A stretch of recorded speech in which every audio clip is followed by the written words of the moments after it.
Hello, Eric. Welcome. Uh, Thank you for having me. It's a pleasure to talk with you today. If you don't mind, I'm going to take a moment to introduce you to our listeners today. Everyone, Eric Kish is an author, speaker, and turnaround CEO with over 20 years of experience in transforming organizations, turnarounds at various levels of distress. I had Eric speak to my Vistage group recently, and I was so impressed by his presentation, I wanted to take some time today to share some of his insights with you. Eric, you've lived and worked in 11 countries and you speak 6 languages fluently, as I believe. Yes, And over the years, you've run 12 turnarounds across 7 industries on 3 continents. And you rolled 7 of those up, I believe, into a single exit with a valuation of $3.8 billion. that's correct. That's very impressive. So congratulations to you. Thank you. I will say that we come today not to praise Eric, but to learn from him. And we'd like to take some time today to really learn some of the insights that you've gathered over your career to learn how our listeners can help scale up their businesses. So, Eric, I'd like to start with this if I could. I've seen your presentation 5 to 50 to 500. It's called How to Run and Build and Run Scalable Organizations. And I was very impressed with it. There's a lot of great stuff there, but there was no moment where I said to myself, oh, that's impossible. Everything you taught, I thought to myself, I could do that. So as impressive as your background accomplishments are, would you agree it doesn't take a superhero to create a great company? Well, intent-driven management, which is the method behind the book, was developed to provide an easy to understand and systematic way to prepare a company for growth. I refined this over 25 years and 12 companies, and I got to a point where anybody, with common sense and discipline can do it. So it's not rocket science. So common sense and discipline, the 2 big parts, eh? Yeah.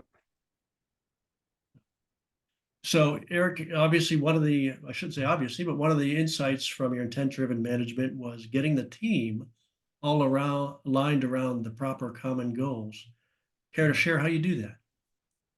Yeah, so I call this clarification of intent, and it's a 4-step process. And what we are intending to do here is to bring clarity to what I call the why and what. Why are we doing this, and how do we think it can be achieved? Okay, and you want to leave the how, or how this is implemented, to your team to figure it out. There is a job, though, to bring them to what I call readiness, meaning they need to be able and willing to do their job. But once you provide them with clarity on why and what, they should have the liberty to choose the how based on your experience and the training they received. Yeah. So that's how I get to alignment, going through these 4 steps.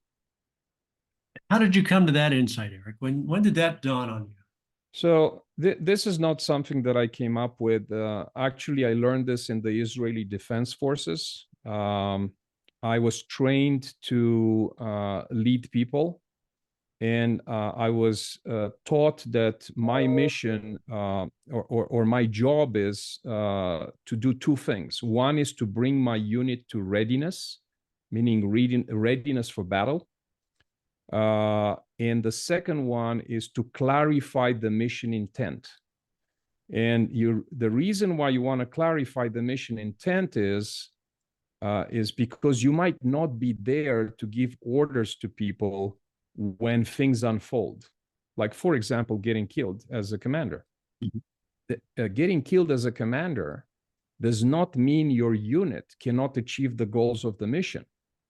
On the contrary, you are evaluated on how your team performs and achieves those goals in your absence. That's how you're scored as a leader in the Israeli Defense Force. So I took that. I want to remind the listeners that I served 10 years in the Israeli Army in active service and reserves in the Armored Corps. And I took that and I translated this into a business method. Okay. And that's why it's called clarifying intent. That's interesting. I think we just mentioned that. I'm a former naval officer for the U.S. Navy, and people who haven't served in the military tend to think of it as a highly command and control, top-down led organization. And the fact is that, in your experience, was more significant than mine. But our exams and our test of our crew was our ability to think on our feet, react to unexpected circumstances, and people to understand how the systems work, how the methods worked, truly understand it so they could react quickly. So the common vision of how the military works is I think kind of a vision of how bad military. Yeah, well, depends on the military, right? So unfortunately, I had to serve also in the Romanian Communist Army for a year, in 1981. And that army is exactly what you're describing, Brian. Command and control. You never trust a soldier. You bark orders. You cannot let the soldier think. Okay, he's a robot. So I know that side too. Well, that doesn't work in Israel. Things are so complicated and happen so fast that there is no way you can have a commander just barking orders. So they rely on everybody's ability to improvise, again, aligned to an intent of a mission. It's actually this thing has a name. It's called commander's intent in military literature. Thank you. I sidetracked us a little bit there. Can we get a little back a little bit to the clarification of goals? I think that's something many people would objectively agree with. Give us a little more concrete and specifics about how to actually make it happen. So remember, the clarification of intent has 4 steps. The first one is why. Why are we doing this? Why are your employees working for you? There needs to be a why. Okay. Once you clear that why, there is a way of thinking about how you run your company, and it's described as a play, like a play in a playbook for, say, a football team. Okay. And a play describes a scenario, and essentially that scenario is rehearsed. And then when people play, they just pull a play. Everybody knows how to play that play. Okay.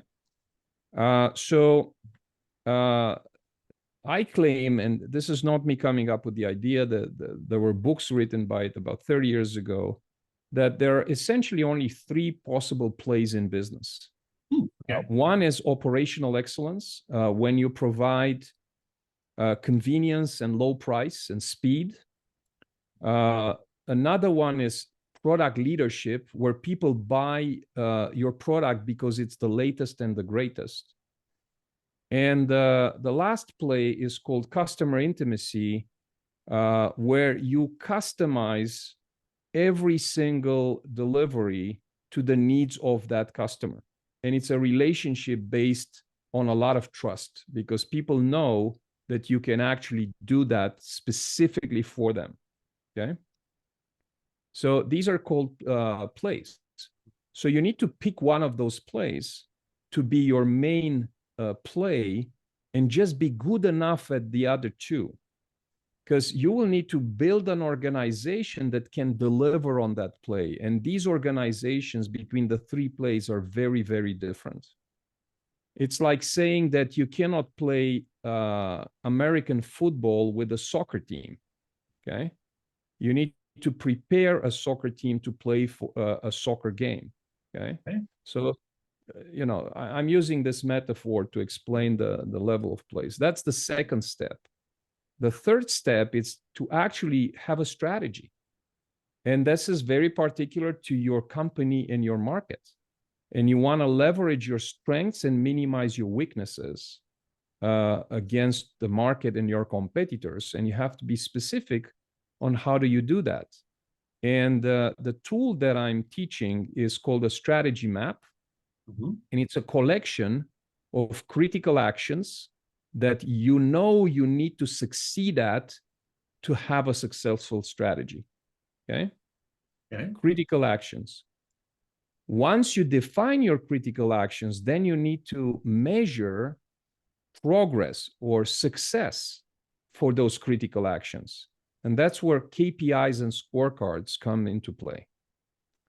And I teach a particular way of defining KPIs and targets that is easy to use, and also make sure that you use KPIs to influence behavior, because that's the role of the KPI, to influence behavior of your organization. So these are the 4 steps. Just an aside, I appreciate that, Eric. How forward-looking are your KPIs? The KPIs are defined usually for 1 year, but they are reevaluated every quarter. Okay. I believe in running a company in 90-day cycles, because a month is too short and a year is too long. Okay. Yeah. So every 90 days, you should go back and check your assumptions. And if your assumptions were wrong, then you have to go back to your strategy, adjust it, or completely throw it out of the window if necessary, Okay. and then redefine the KPIs or adjust the KPIs. Thank you. You used in our presentation, let me just check my notes here. You used a great expression that I really liked. You said your plan should be a debate. Tell me more about that. Debate. Okay. So that's a very good point. So what you also learn in the army, that no plan will survive the contact with your enemy. Mm-hmm.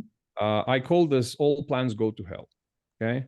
That's a fact, not a statement. Yeah.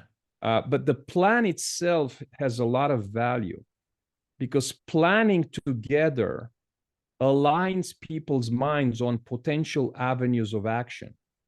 So when you hit bad times, people can rely on their mental models that they developed during the debate of the plan.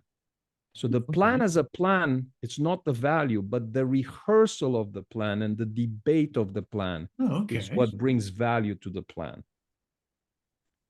This is why I used to also use the expression, don't be Moses giving 10 commandments to your people. Have the commandments be debated by your team and proposed to you, rather than the other way around. Okay. I like the idea of rehearsal, Eric. It brings to mind, I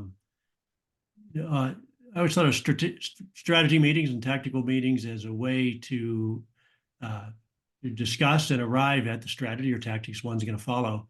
I never thought of it as a rehearsal for actually how to implement them, and what could, if you're forced to change them, having to rehearse the other options. So it's not, the meetings aren't just for the leader to arrive at the final decision, but for the team to rehearse and discuss and be ready if the plan goes awry. And there is another side to it. It's called commitment. Mm-hmm. If you throw a plan at your people, you don't know if they're committed to it. But if you allow a debate where everybody has a voice, and you can mitigate all the concerns as a team, mm-hmm. In that debate, once you get out of the room, everybody's committed to that plan. Nobody can say later, look, I never agreed to this. Mm-hmm. Yeah. So it's very important to have everybody on the same page. And that's a way, I even have a ritual for it. It's called the black hat session. Okay. The black hat comes from the 6 hat thinking methodology, where you use hats to express perspectives when you state something. And the black hat is used to play devil's advocate. Mm-hmm. So you run a session where you allow every single person to be the devil's advocate. And if the team can mitigate your concern, then you should be on board with it. Now, if we cannot mitigate all our concerns, then we will just take a decision together that this is a bad plan. Okay. But once we mitigate and we leave the room, there is an understanding that we are all committed to this. And we used to use the American football analogy that in the huddle, everybody gets a voice. But once we go to the line of scrimmage, everybody runs the same play. Exactly. Well, I'm European, so I still need to learn the language of American football, but it's exactly what you're saying. It's exactly what you're saying. So tell me, the other big aspect is making sure you have the right people in the right seats on the bus, as the famous expression, I believe, from Jim Collins says. How do you make that happen, Eric? Well, there's a big debate: what is the right seat and what is the right person for the seat. I have my own interpretation of it. My interpretation is if a person it's on a seat, they have to be willing, they need to know, and they need to prove they can do the job. So it's a triangle. Okay. So willing to do the job, know how to do the job, and are able to prove that they can do the job. Okay. Yeah. So it's I know, I can, I want. I know, I can, I want. Or you can use other terminology like you're engaged, you have the knowledge, and you have the proficiency to do your job. And that starts from actually designing the job. So the seat, you need to design that seat. And you need to have clarity about what that seat is supposed to achieve in terms of roles and responsibilities. Then you have to define what kind of knowledge you need to have to perform in that seat. And finally, you need to prove that you can apply the knowledge to fulfill the responsibilities of that job. And I call the combination of knowledge and proficiency readiness. That's when you're ready. So you need to be ready and willing. Ready and willing. That's when you get to the right people on the right seats. So you set up the systems and methods for training and evaluating training and testing readiness. How big of a job is that, Eric? So look, this is not like a project. Let's start a project to measure readiness and build readiness. This is a day-to-day activity that builds up slowly, slowly, and eventually covers all the essentials that you need to cover in order to achieve your goals. So you have to start small. Like, for example, what is the most important responsibility of an employee in your company, regardless of their role? I mean, they are an employee, right? What is that? Can it be that they need to live the values of the company? Maybe it's very important, maybe not. Depends. You have to decide. Okay. For example, I believe that every employee in a company I run has to respect time, and that is reflected in respecting your time and other people's time. And you see this in are you coming on time to meetings? And in my case, if you're on time, you're late.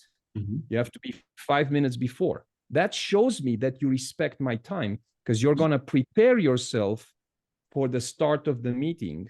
And then the moment the clock goes on, then we start the meeting and we're fully effective for that meeting. Okay. So that's an example. I consider this a responsibility of every single employee, starting with the CEO. So you need to go like one a day or one a week, and you need to decide on these, and then you need to define them clearly, and then you need to define the knowledge that the person needs to have and how you test that knowledge, and then you need to define the proof of proficiency you want to see when people fulfill a responsibility, and that's how you measure. So it might sound like a huge elephant, But Mhm. actually, you have to eat the elephant in very small pieces, one day at a time. Right. Okay. So, give you a scenario here. I've started my company, an entrepreneur. I've started my company. I've done all the entrepreneurial things. I've grown to the point where, let's say, maybe I have 100 employees, and I always think manufacturing because that's my background. I have 100 employees. I'm doing $40 million a year in revenue. And things have just sort of grown organically, and I haven't put this in place yet. Where do I start? So first, you need to start with roles and responsibilities. Now, people call them job descriptions, but that's a very bad name for it because people get the job description on a piece of paper, show it to an employee in their first day of or on the ad, and then they put it in a file and forget about it. Mhm. Roles and responsibilities are dynamic, are continuously evolving in a company. So you need to clarify continuously roles and responsibilities as you grow. And then you need to have standards on proficiency and knowledge for those roles and responsibilities. So that would be the first step. The second step is, and I call this, by the way, scale proficiency. That's when you clarify and then define standards and measure proficiency. You The said second, scale proficiency, Eric? you that's how you scale it. That's Okay, how you gotcha. make sure that proficiency is built in and grows with you. Okay. Okay. The second step is called scale knowledge. So knowledge is created every day in a company. Most times we transfer knowledge with on the job training or job shadowing, but that's a very ineffective way of doing it because it's not scalable. Mm-hmm. Moreover, this type of knowledge you lose when the person leaves. So you want to make it explicit. You want to make tacit knowledge, which is in people's heads, you want to make it explicit. You want to capture it somehow. And typically it's content for a workshop or a course or an online course, but it's content that people can actually learn by themselves or with some help. And the knowledge is not in the head of one of your employees who decides to leave tomorrow, and the knowledge lives with them. So that's called scaling knowledge, making critical knowledge explicit. Okay, so that's step number two. Step Well, number three. Step number three is called scale performance. So now, when people have their roles and responsibilities clear and they are ready for them, then they need to understand your strategy and they need to understand what success means.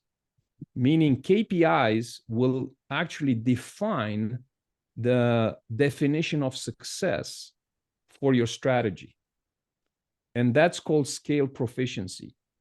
Defining KPI, defining strategy, communicating strategy, defining KPIs, setting the targets, and measuring them continuously, providing a feedback loop to your employee, because remember, KPIs exist to influence behavior. That's their role. mm-hmm. Okay, so if they're not communicated to employees, you cannot influence behavior. And the last raison step d'etre of the KPI is to influence behavior. Yeah. And the last step is when I call it scale compensation. So at the beginning, you don't really think about compensation as a systematic thing. You have a handshake with a person, you say, I'm going to pay you this, Mm-hmm. whatever. As the organization grows, people start comparing compensations.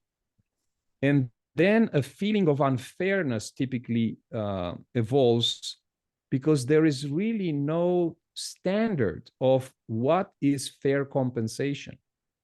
And fair compensation has to check two boxes. One is to be equitable internally. So for roughly the same job, people should be paid the same thing. Mm-hmm. But you can differentiate between those pays, let's say base pay, based on people readiness, because you know that a higher readiness person will be more productive than a lower readiness person. So therefore, if you have a pay range for a position, you can use readiness to position that employee on the pay range. Okay.